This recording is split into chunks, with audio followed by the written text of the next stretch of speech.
Now at 10 and streaming on CrossroadsToday.com, President Joe Biden meets Mexican President Obrador for border security talks. And the replacement for the new Robb Elementary School put on hold due to project cuts.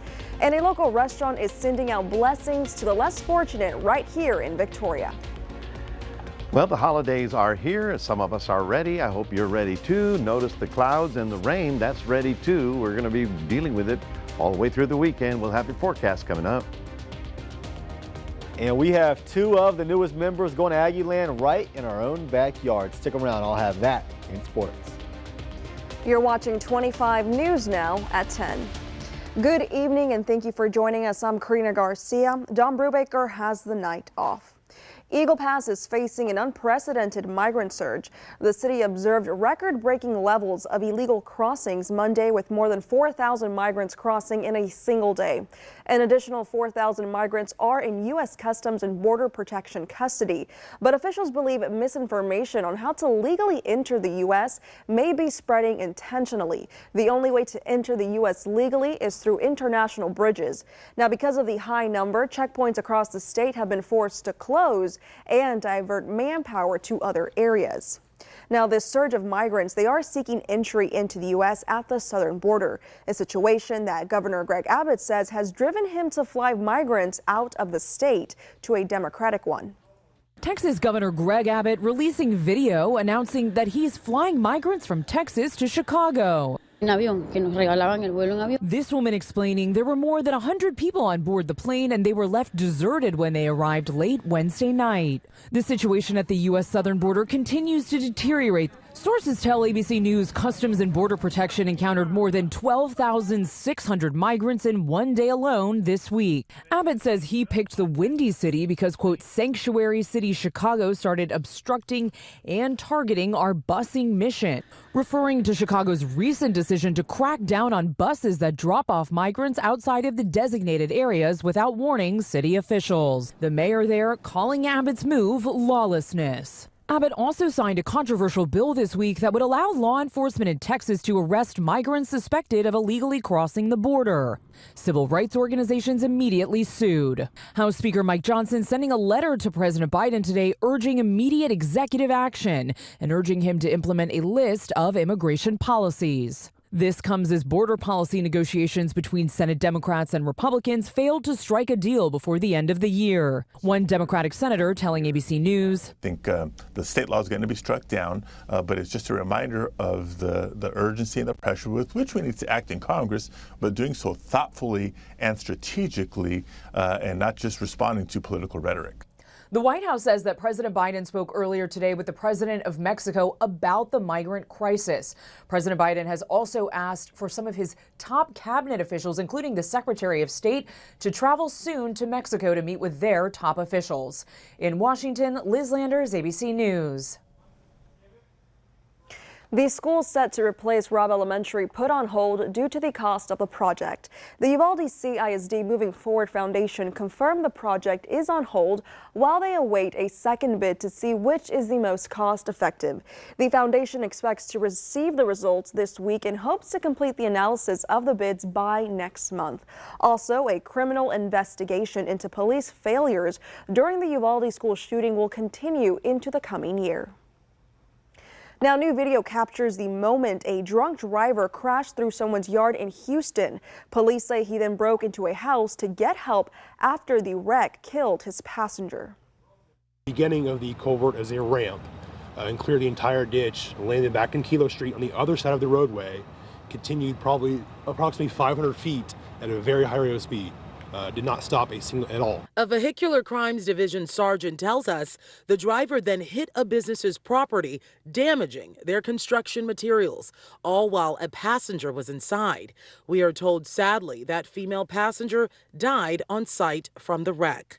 Then, from the surveillance video, you see when the car crashes into a homeowner's yard next door, hitting a tree. This is also where the story takes another twisted turn.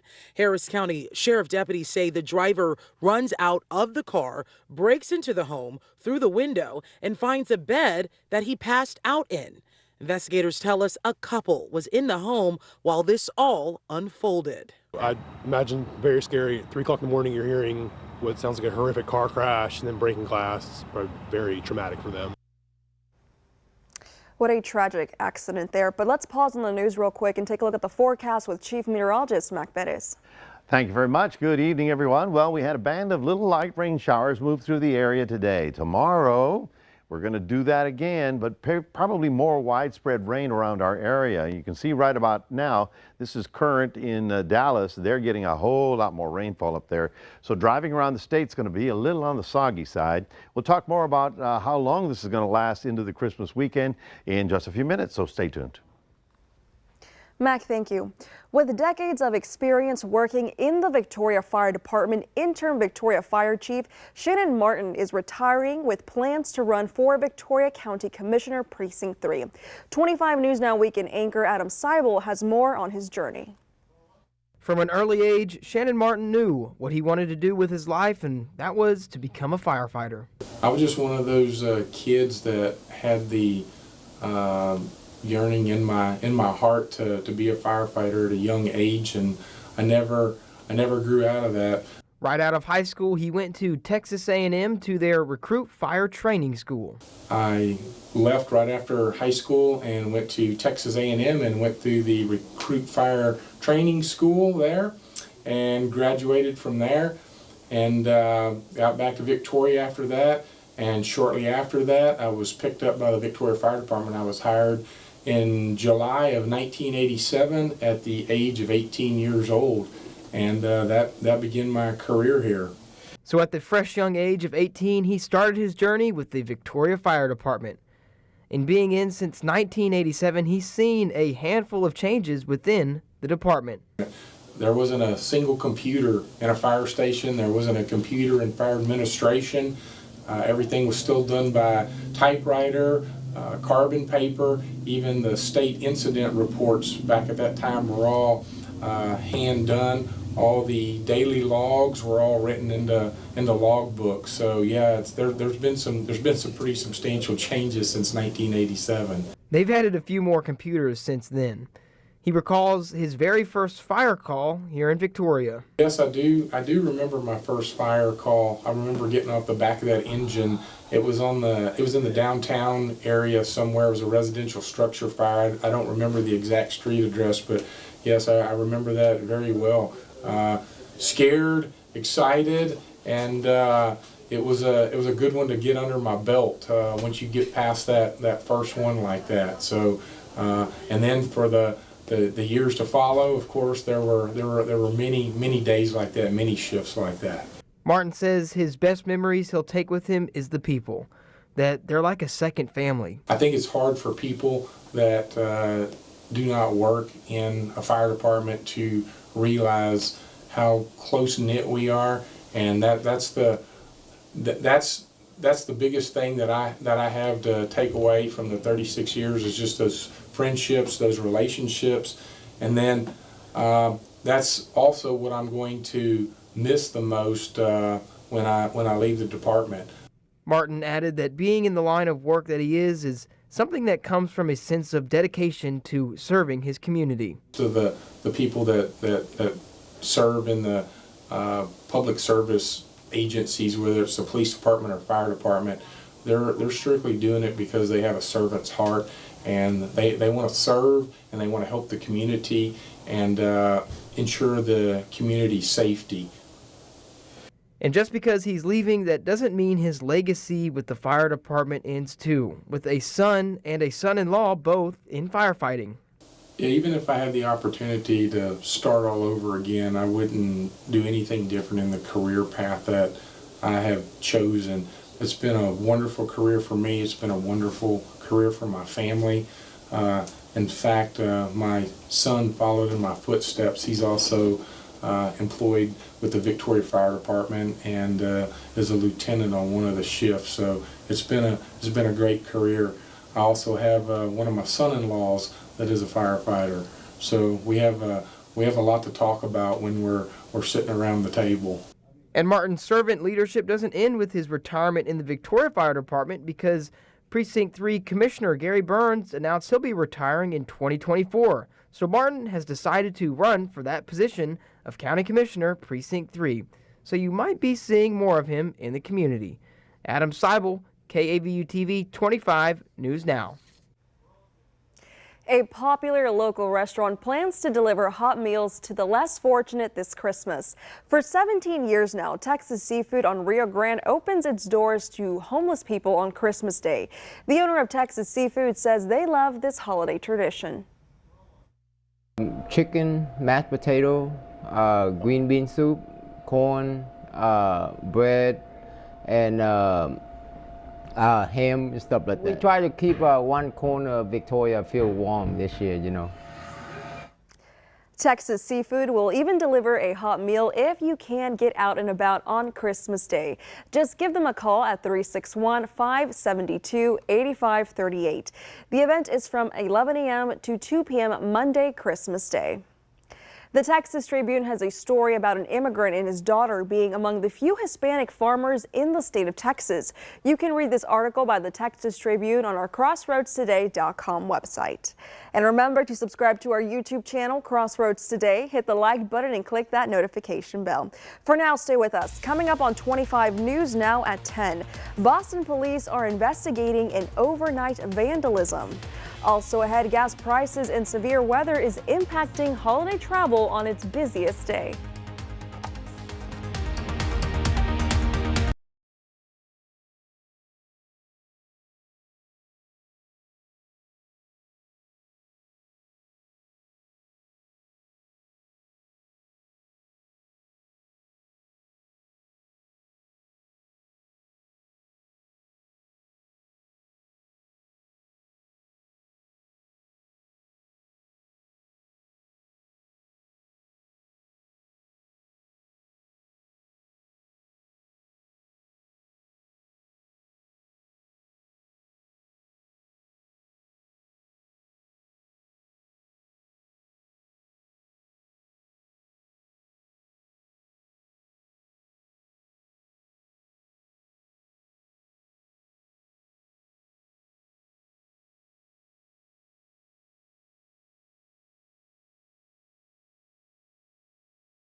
Boston police say they are investigating after a scene in the Boston Common Public Garden was vandalized overnight.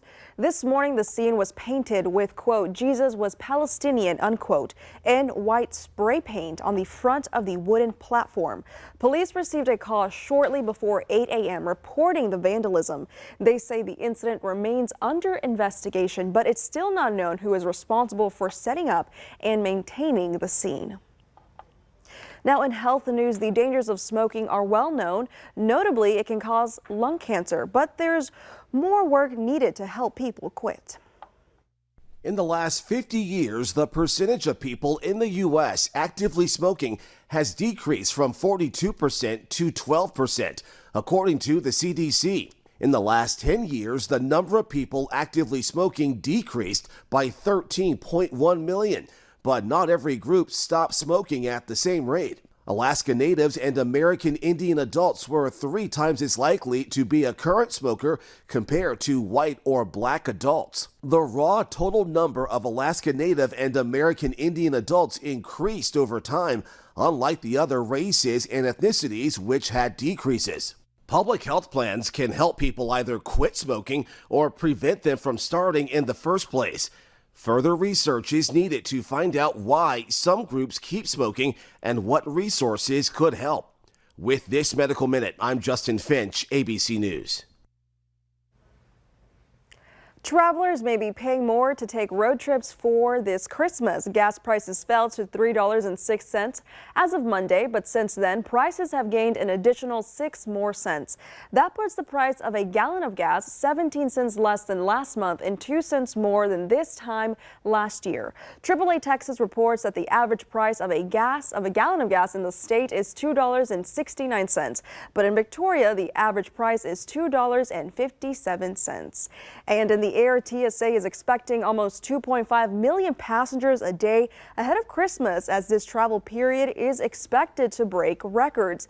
This comes as heavy rain and severe weather is expected to hit parts of the West from the Rockies to Texas. We'll have lots of fun with Mr. Snowman. The Christmas countdown is on and travelers are on their way. It's not too bad. I mean, it's pretty bad. The line's long, but it's moving. The FAA expecting nearly 49,000 planes in the air today. This is a very, very busy time. Get here early. Get here early. Urging passengers to get to the airport 2 hours ahead of boarding time. ABC's Gio Benitez on the tarmac in Houston. This is one of the busiest airports in America right now. And take a look at this massive United 777 behind me here. It just came in from Sao Paulo. It's getting loaded up because it's getting ready to go back out there and get travelers out there. No doubt about it. United tells me that today it is all hands on deck. Just about every employee is on the clock. But the weather isn't cooperating. Parts of the West Coast getting hit with a major storm, bringing rounds of heavy rain.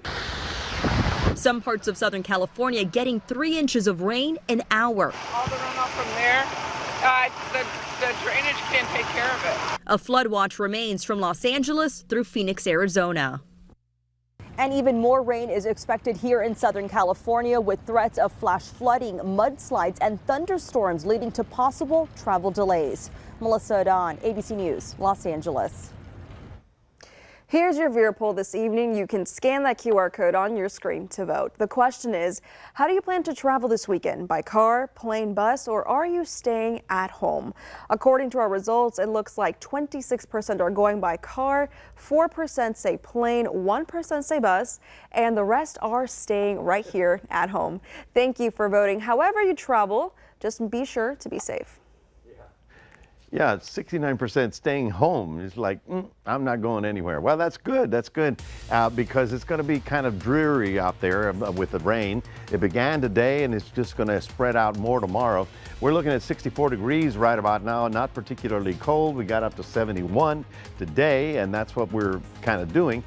But the thing will be, how much more rain will we get? I'm looking for about 1/4 of an inch every day. So we'll talk more about that and take a look at your weekend coming up in a moment.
Well, good evening, everybody. Yes, we did have our temperatures on the really warm side, but you know, we're getting ready for the holidays, so let's get in the spirit, okay? The winds are still out of the east, and the winds, of course, brought the little showers that developed and rolled them in across the area. This evening, we see cloud cover and just a few sprinkles still coming up with the southeast wind up into the area. So if you're down in Refugio, you probably know what I'm talking about. All of that stuff now moving up into Goliad. Now this is going to be kind of a dank and dreary kind of couple of days, but it's still the holidays. Don't want to discourage you from anything. Today, while we had the light rain, Dallas really got pounded with possibly up to a half an inch of rain, but we sort of split the storm. What you see out here is what we call a cutoff low. In other words, it's sort of spinning around by itself and it's not really following the trend of the winds. So it sort of spun off this first half, which came in today, and that'll be our tomorrow. And then we're still waiting for that thing to move into our area. Now here's what we did get. This was the last 24 hours. You can see down here, here's Victoria. Some areas to the north of us got a little bit more than a quarter of an inch. A lot of people got a quarter of an inch, and you can see how it got a little heavier out there toward the western areas of the crossroads. San Antonio, Austin, right up I-35. Lots of rain right there and really heavy stuff above the Stephenville area. Now, as we look at our radar today, you can see while we're getting the heaviest activity there, fairly light down here, and of course out there is the big problem. Also, anybody driving to the west coast thinking that you're going to be running into dry desert air, just know that they've got flood advisories from Phoenix all the way to Los Angeles, because when that thing starts to move, it's going to be a problem. Now in Future Tracker, we tried to figure out how much more rain will we get out to the next 3 or 4 days. And you can see right about here all the way to Sunday, we're solidly in another quarter of an inch, and some spots up more than a half an inch, as you see right about there. So we're still going to be on the sloppy side. Now, this is Santa Barbara, California, Highway 101, major thoroughfare. The freeway was closed because it's underwater, and they got a foot of rain in the mountains, and of course it all goes down through the city and down to the ocean, as it's doing right about there. So it has been a huge storm, and this is going to be another winter like they had last winter, which is getting pounded by storm after storm after storm. Now here's the first one. There's the one that got us the rain and will get us tomorrow, and that's for Friday. Now we're going into Saturday, and that's why we increased the rain opportunity for us. And Saturday night is the time we may get some actual thunder showers somewhere in Texas, even in our area. Now, by Sunday, the rain starts to decrease as the front finally makes it through and then sort of clears out. And by the time we get to Christmas Day, it'll be okay. Tomorrow, only 68, a high with cloud cover and shower activity on and off tomorrow. In Cuero, same thing, up to about 70 with overcast skies and a little bit of light rain. So the rain will be with us, again, peaking on Saturday night. Sunday, a little rain early, and then the front comes through warm, 75 Christmas Eve, but 65 on Christmas Day when it finally gets a little cooler and certainly dries up. That is your 7-day forecast, reminding everybody we do have a QR code. We'd love for you to scan that, put Crossroads Today on your phone. And now here's Zach Brown with sports. After sweeping the first 2 games in their tournament last night, the St. Joseph Lady Flyers trying to win it all today. I'll have that in sports.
Last night in Refugio, Ernest Campbell was one of our last area athletes to sign to their respective college. He is officially a Texas A&M Aggie. Ernest Campbell was adamant throughout his recruitment that he would be a two-sport athlete. His nickname is The Flash, and he says no one in South Texas can beat him. For the football program, he will be a receiver. The Aggie coaching staff has undergone a lot of changes, but he says the players there reassured him that College Station was the place he needed to be. I feel like they never had one, like a 10-2 guy. They probably have, Coach Oker had a 10-2 guy, so, and he's smart just like me. He came from Kentucky, transferred to A&M, so I feel like he knows how he can use me. Coach Clyde has produced Deuce Vaughn from Kansas State, so I feel like he knows how to use somebody like me. And stay tuned, track season for the Speedster isn't far away. Another local star has committed to Texas A&M as well. Hallettsville Brahma Lane Gerke will be joining a long list of Crossroads athletes in College Station. But Gerke was a two-way player for the Brahmas, very hard worker. Congrats to Lane on that commitment.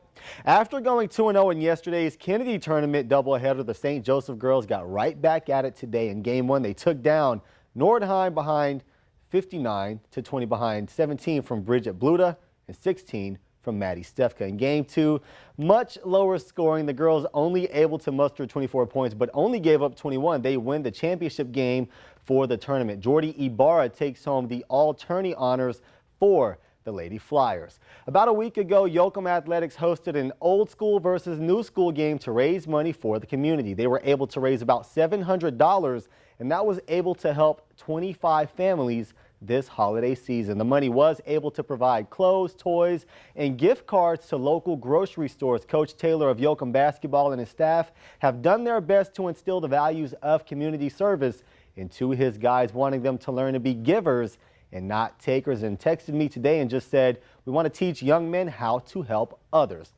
The Cowboys in the roughest stretch of their schedule, coming off that brutal loss to the Buffalo Bills. Dallas will hit the road to Miami, where they will take on the Dolphins, who are coming off a 30-0 beatdown over the Jets. The good news for Dallas is that Miami is awful against teams with winning records. Bad news for Dallas, they are awful on the road.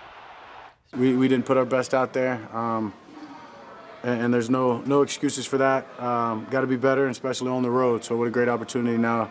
A great team. Team top of their division, one of the best teams in the AFC, to get a chance to go out there and not necessarily redeem ourselves, but pick our up on the road and put a performance out there like we have at home, and really more so a performance that we know we're capable of. So excited about it for sure. Dallas still trying to win that division. And today the Bloomington Bobcats took it to Hebronville, winning 79-10, and C.J. Stroud still out in concussion protocol. That's it for your sports. Karina, back to you. Thanks, Zach. Now stay with us. Coming up on 25 News Now at 10, we're going to take a last look at your weather with Mac. Plus, Spaniards are waiting in long lines for the chance to win big on Christmas.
Oh my goodness.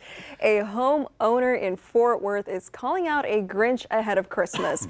That's the moment a man destroyed a 20-foot Christmas Grinch inflatable just before 5 a.m. this morning in the front yard. He is a mean one of a front yard. He also took out multiple other inflatables before getting into a getaway car.